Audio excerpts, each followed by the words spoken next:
Quelle est votre attitude face à un conflit? Comment réagissez-vous? Voici 3 réactions face au conflit. Premièrement, il y a, dans le fond, plusieurs réactions, mais en 3 catégories. Il y a les réactions échappatoires. Il y a aussi les réactions d'attaque agressive. Et il y a les réactions de recherche de la paix. Alors, je ne sais pas si vous voyez le tableau qui est devant moi. À ma gauche, à la gauche du tableau plutôt, il y a la catégorie de la première, c'est-à-dire la fuite, la dénégation, le déni. Il n'y en a pas de problème, le déni. Donc le déni, la fuite, et il y a une troisième, le suicide, mais dans les milieux chrétiens, c'est rare. Mais quand même, le suicide est là, c'est une fuite également.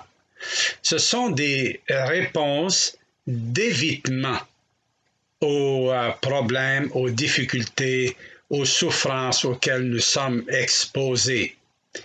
Donc, quand on prend cette voie-là, on feint la paix. Il n'y a pas de paix. On n'achète pas la paix. On n'est pas en paix, puis on ne la produit pas, la paix. Mais on feint la paix. La deuxième catégorie, qui sont les réponses d'attaque ou agressives, c'est par exemple poursuite en justice, par exemple agression physique ou verbale, ou encore le meurtre. Alors, ça, c'est ces réponses d'attaque, d'affrontement, de confrontation forte, eh bien, elles ont tendance à rompre la paix. La première catégorie, elle le fait, elle fait semblant. La deuxième aggrave la situation. Et la troisième, qui est celle de la paix, les réponses de conciliation. D'abord, la première, c'est ne pas tenir compte de l'offense, en discuter. Troisièmement, négociation, surtout si, mettons, il y a des objets matériels qui sont en cause, ou encore, dans les gardes partagées d'enfants, on négocie. Il y a de la médiation. On demande à quelqu'un de nous aider si on ne peut pas s'entendre. Par exemple, comme Évodie et Saint-Iche, qui ne pouvaient pas s'entendre. Alors l'apôtre Paul dit, « Toi, cher collègue, aide-les. » Voilà la médiation. L'arbitrage, le mot le dit, c'est plus loin que la médiation. C'est quelqu'un qui va arbitrer, qui va trancher, qui va déclarer. L'apôtre Paul, il parle aux Corinthiens, chapitre 1, verset 6, en leur disant, parce qu'ils avaient l'habitude de se traîner en justice les uns les autres, et Paul était scandalisé de ça, que les chrétiens règlent leurs problèmes devant les païens, alors eux qui sont appelés à juger le monde avec le Seigneur Jésus, alors Paul était en scandale, et il leur dit, il n'y a personne parmi vous qui est capable de prononcer entre ses frères?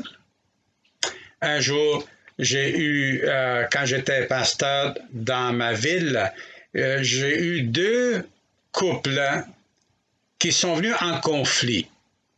Ils s'étaient associés dans un commerce. Un, il offrait l'argent et l'autre, la main-d'œuvre. Il y avait lui et sa femme qui travaillaient pour rénover le magasin et ensuite de s'occuper aussi de la vente, mais chacun, il avait un petit peu sa part là-dedans.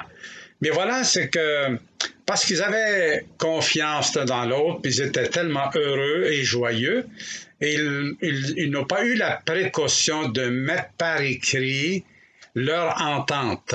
Alors, chacun, il avait sa compréhension du problème, de la situation, et c'est venu tellement vif entre eux que les deux camps me disaient je suis certain que si on va devant la cour, je vais gagner ma cause. Chacun était sûr de ça. Il ne voulait pas le faire, mais chacun se disait ça. Alors, je leur ai offert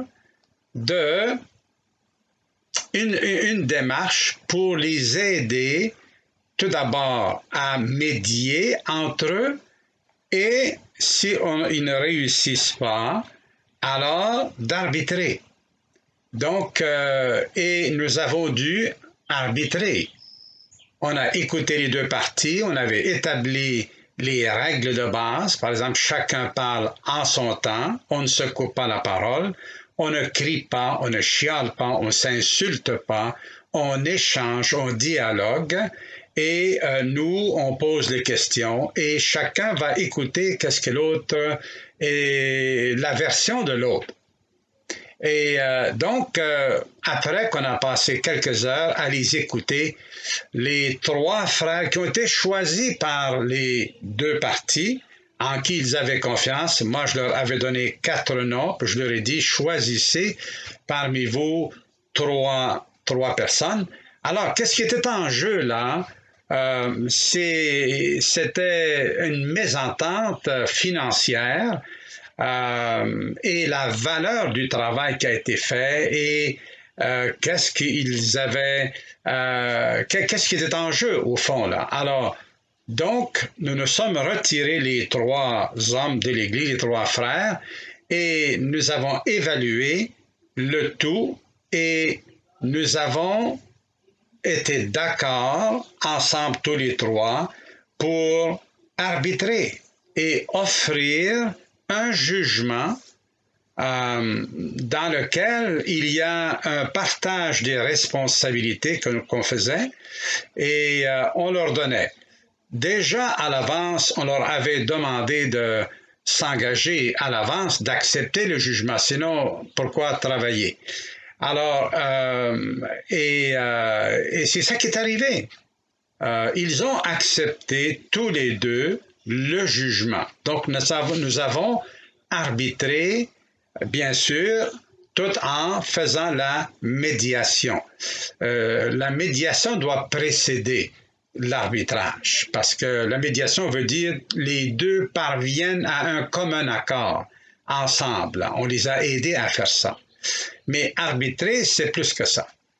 Et il y a bien sûr la discipline du Seigneur en dernier recours, selon Matthieu 18, lorsque le Seigneur dit si ton frère a péché, hein, tu as l'épreuve, etc. Il dit, va reprendre ton frère et vous connaissez le reste de l'enseignement. Peut-être que j'aurai le temps de le développer. Alors, lorsque vous êtes dans une situation de conflit, quelle est votre tendance? Est-ce que vous avez la tendance de l'évitement, de faire semblant que vous êtes d'accord ou que vous laissez passer, que vous cherchez la paix et tout ça? Ou est-ce que vous êtes en train de faire du déni ou de fuir? Le déni, c'est de dire qu'il n'y a pas de problème. La fuite, c'est reconnaître qu'il y a un problème, mais on n'a pas le courage d'y faire face et on préfère fuir.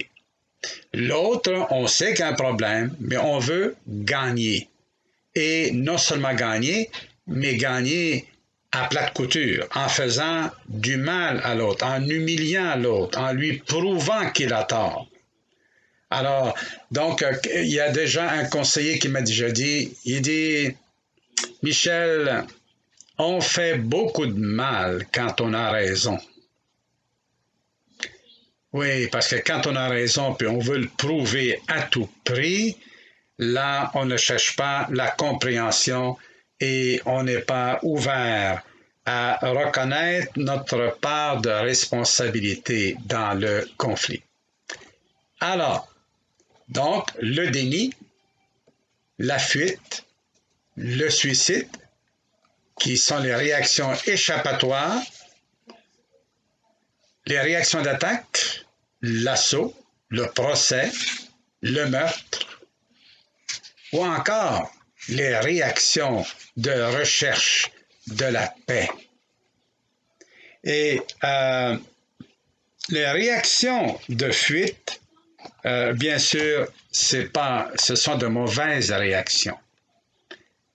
Ça arrive des fois avec des personnes qui n'ont pas une bonne opinion d'elles-mêmes, qui ont eu des problèmes dans leur vie, qui ont été humiliés, ils ont connu la honte, et certains parmi eux, peut-être qu'ils ont eu un père très autoritaire, ils ont appris à se tenir tranquille, et bien peut-être que ces personnes-là auront tendance, quelques-uns parmi eux au moins, à prendre des réactions d'échappatoire. Les réactions d'affrontement, ça peut être aussi des gens qui ont une mauvaise expérience dans la vie passée, mais ils se sont rebellés et ils se sont endurcis et ils ont décidé pour se défendre intérieurement parce qu'elles sentent qu'elles sont fragiles, qu'elles sont vulnérables. Alors, et la manière de se défendre, c'est d'être agressif. Donc, prendre l'initiative dans l'agressivité, dans la propre justice. Et on ne veut rien savoir de ce que l'autre dit ou pense. Alors, donc, on a tendance à prendre cette voie-là, l'affrontement, le blanc.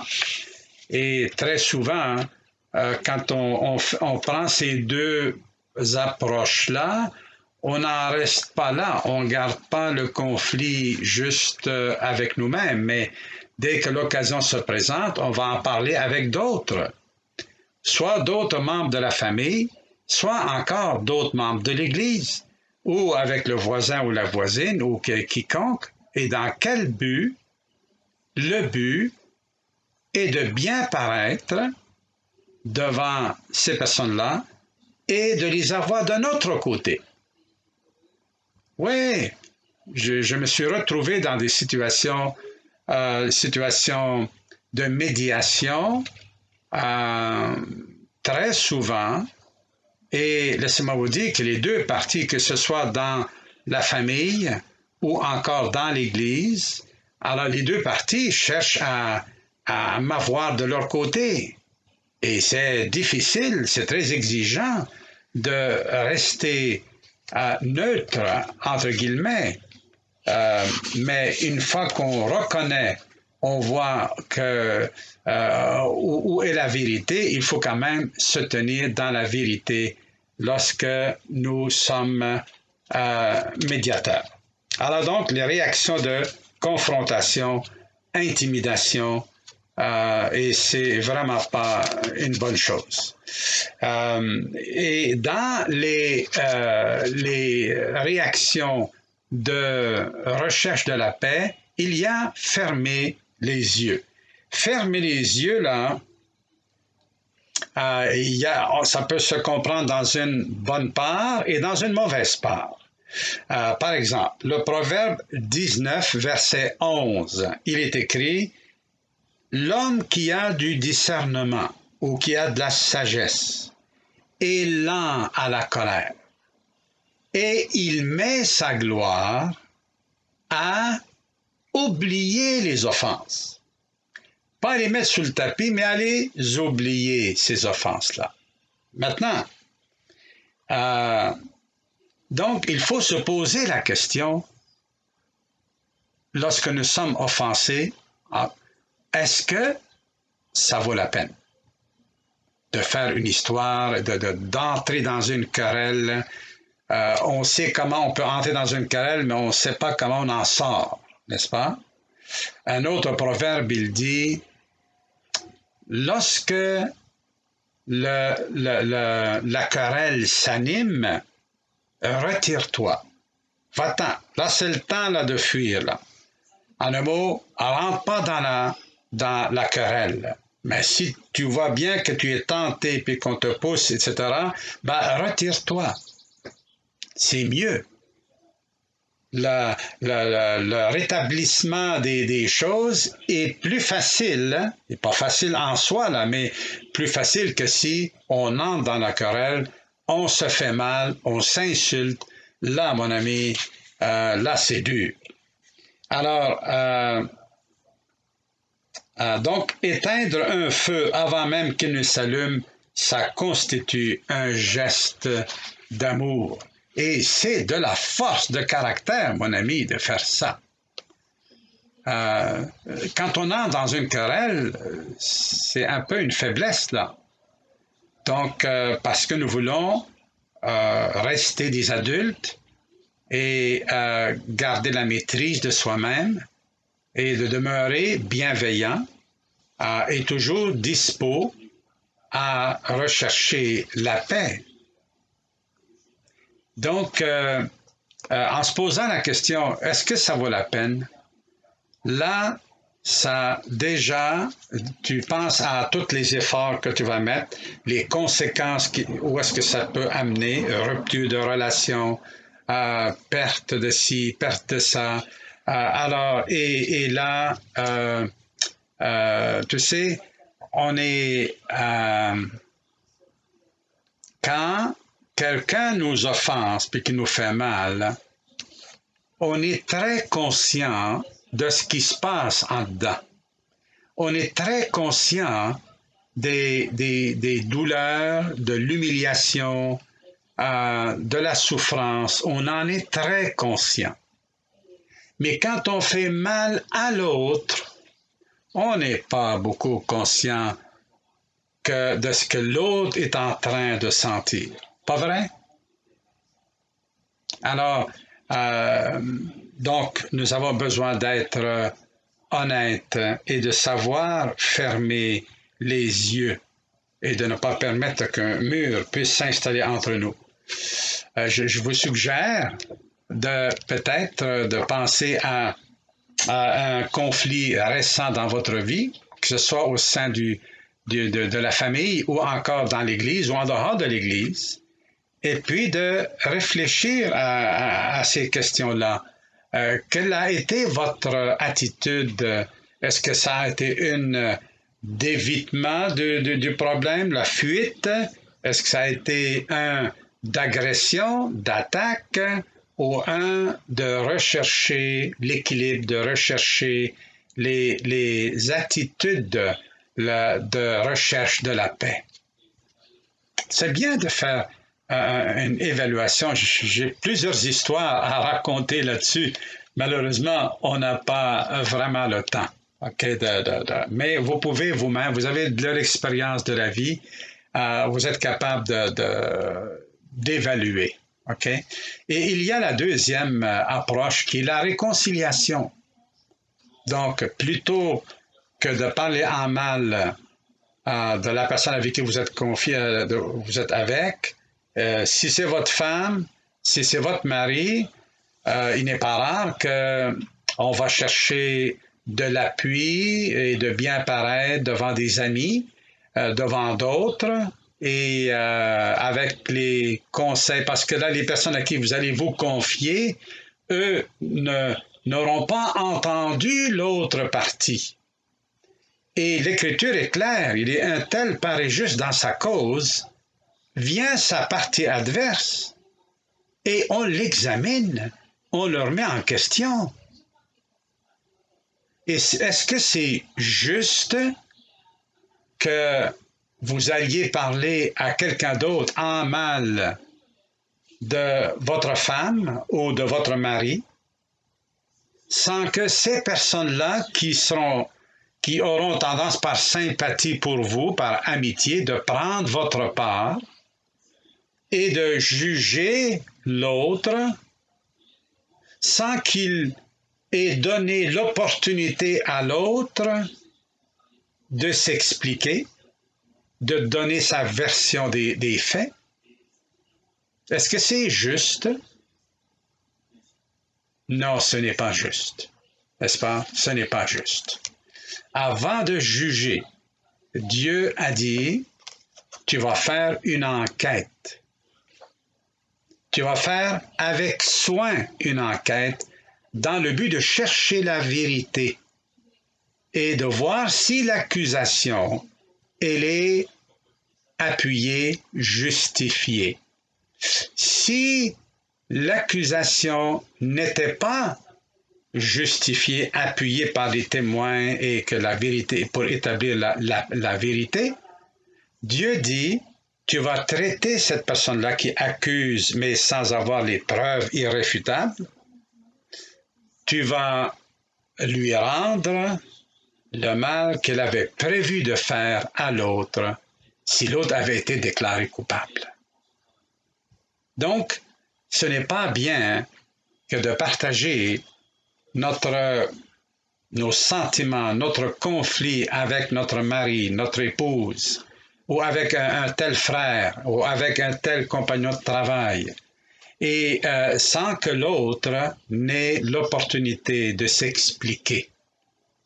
Là, il est jugé, et lui, s'il y a des relations assez proches, comme dans l'Église ou dans la famille, on voit l'autre, son visage changer, son attitude changer. Le dimanche matin, il essaie d'éviter de se donner la main ou de prendre du temps avec pour parler, parce que au fond de lui-même, il a jugé, n'est-ce pas? L'autre a été déclaré coupable juste sur une seule version. Ce n'est pas juste, n'est-ce pas? Au contraire, il faut traiter notre femme, notre mari, notre frère ou sœur dans la foi ou n'importe quel compagnon de travail, patron, avec justice. Nous devons dire la vérité avec amour. Mais quel est l'avantage d'aller parler avec l'un ou avec l'autre sans que les deux soient d'accord d'en parler avec quelqu'un? Alors, il vous dit, Saint-Tiche, l'apôtre Paul leur dit d'aller en parler avec ce cher collègue. Pas à gauche, à droite, parce que là, ils auront tendance les uns à prendre pour une, puis les autres à prendre pour l'autre. Et là, ça divise les relations. Alors,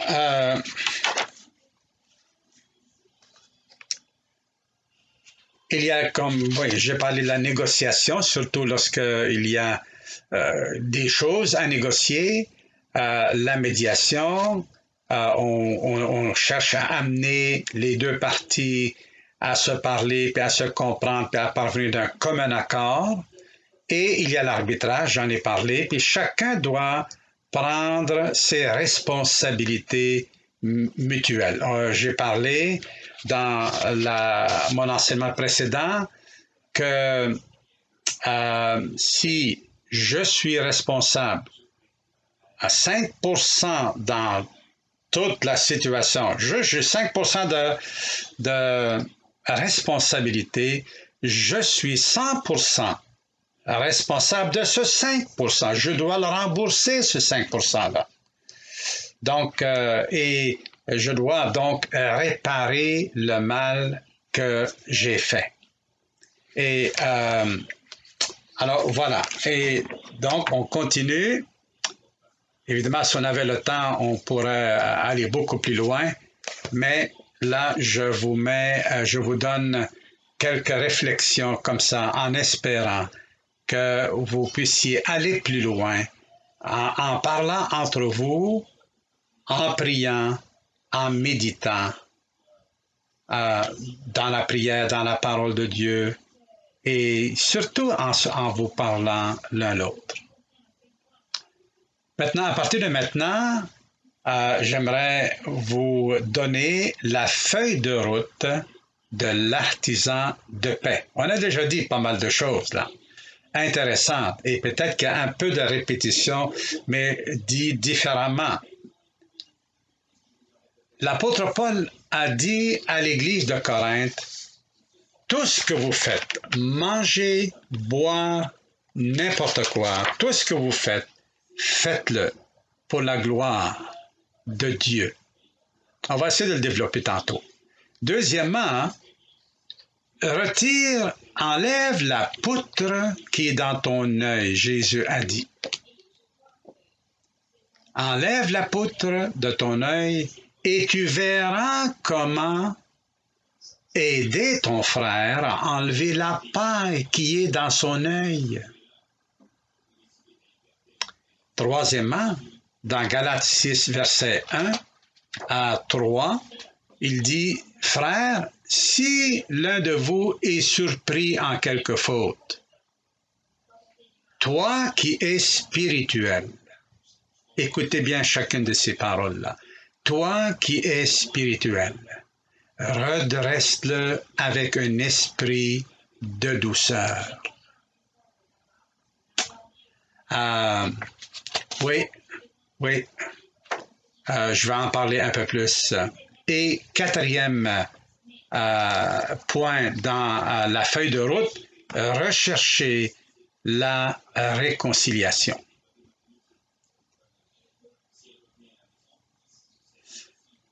Donc, dans le fait tout pour la gloire de Dieu, Jésus avait déjà enseigné celui qui aime son Père plus que moi n'est pas digne de moi.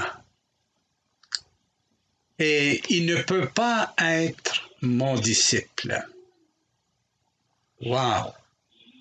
Celui qui aime son Père plus que moi,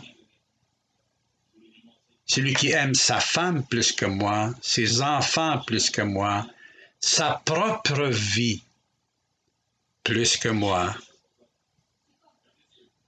il ne peut pas être mon disciple. Et dans Matthieu chapitre 6, verset 33, lorsque Jésus parle des besoins qui préoccupent à l'extrême les païens qui ne croient pas en Dieu, qui ne reconnaissent pas Dieu comme ayant l'autorité, comme étant présent dans leur vie, donc ils n'ont pas la connaissance de Dieu, Jésus a dit, avant de chercher le manger et le boire, comme les païens le font, eh bien, cherchez d'abord, avant toute chose, le royaume et la justice de Dieu. Dans un royaume, il y a un roi.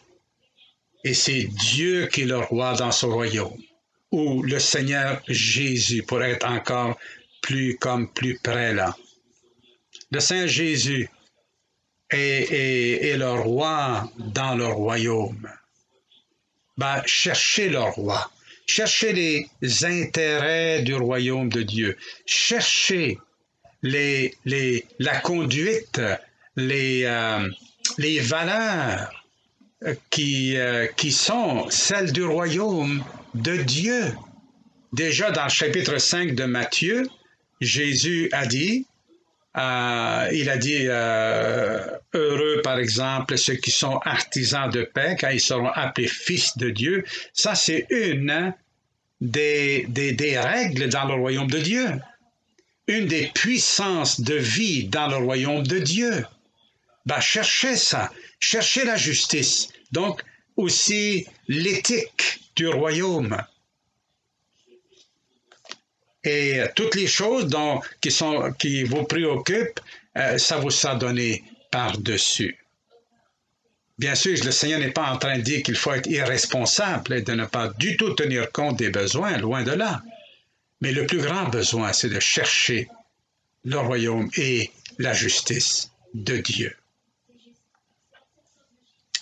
On va juste arrêter ici, parce que le temps passe, et on continuera demain sur notre sujet.